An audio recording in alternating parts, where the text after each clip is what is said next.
Hello again, Steve Patterson, outside again.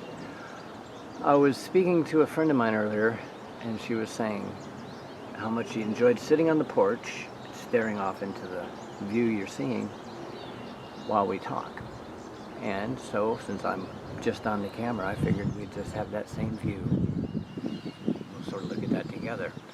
I wanted to talk about something involving news of the world, you could say, and an experience I had today. You know, sometimes when you're around other people, you know, you can say things like, I feel their energy, or I feel their vibe, or however it is you like to describe that.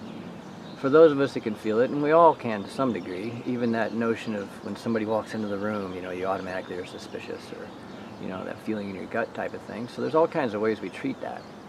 But whatever that is, usually when I go out in public, I don't experience a lot of that. I don't feel a lot of that from people. Not that I'm not sensitive to it, it's just that it's not enough to rock my world. I mean, I'm fine and blah, blah, blah. And even if it's something completely different than what I would do, or somebody, say a political type thing, whatever. You know, they just have their thing. It's not going to wreck my day, so to speak. But today was kind of different. I went to the local supermarket here after a friend of mine had called me from North Carolina asking if I had stocked up on stuff because of the news that is out there in the world. And of course I know what's going on. I don't pay attention to it as much as, I mean, I'm on social media, so obviously you can't get away from it, so I know what's going on. As far as any of us can tell anyway, it's kind of hard to figure that out part, but that's on us. Anyway, back to the story.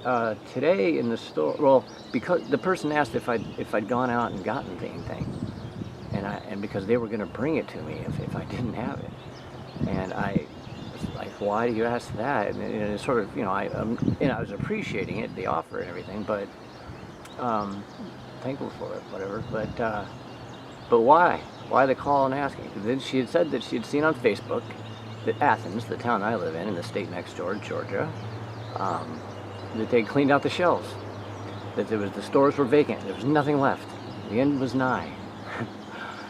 So that was bright and early, so I hopped in the car and went to the store just to see this.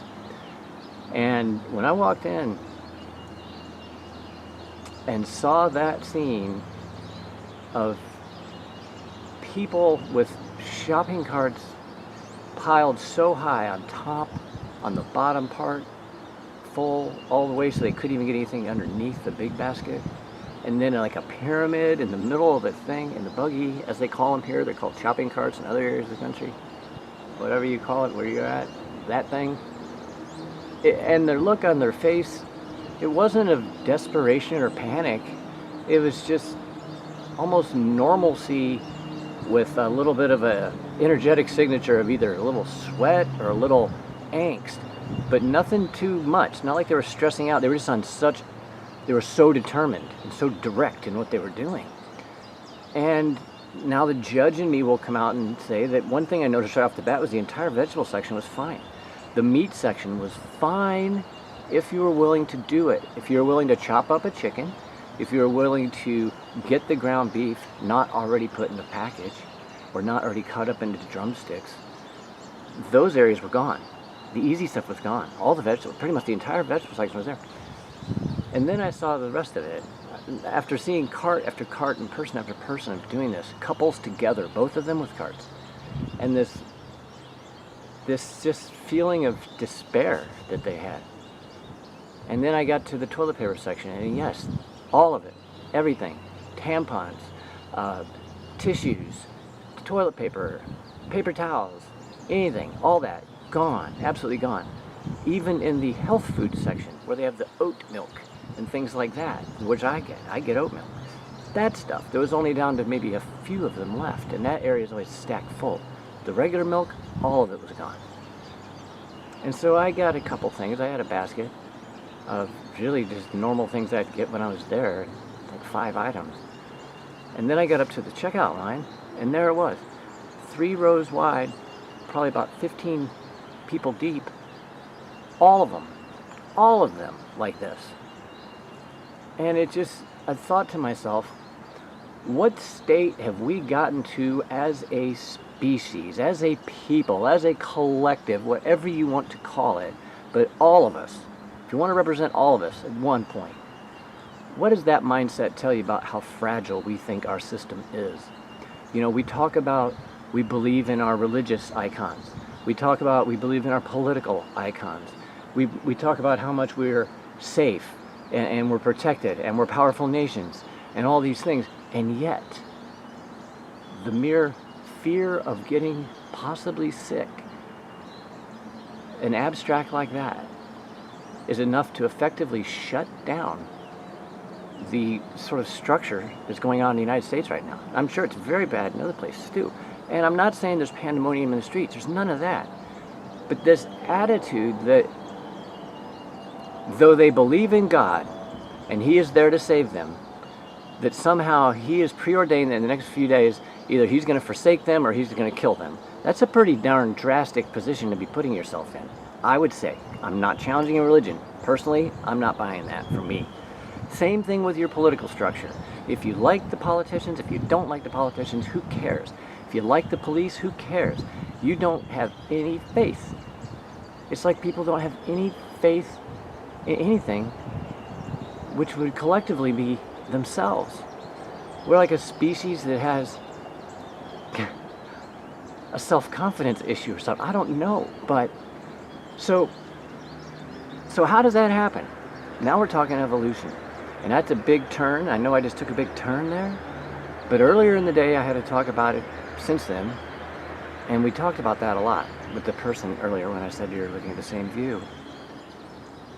And looking back at how we evolved in this thought process of getting ourselves so turning over our power to things outside of us, no matter how much we say we're wanting to do that and are doing that, even if it is to a religious figure that is to the extent of the Christian God. You gave that away at that point, and that's fine. But in that contract, aren't you saying that you trust this all-knowing thing?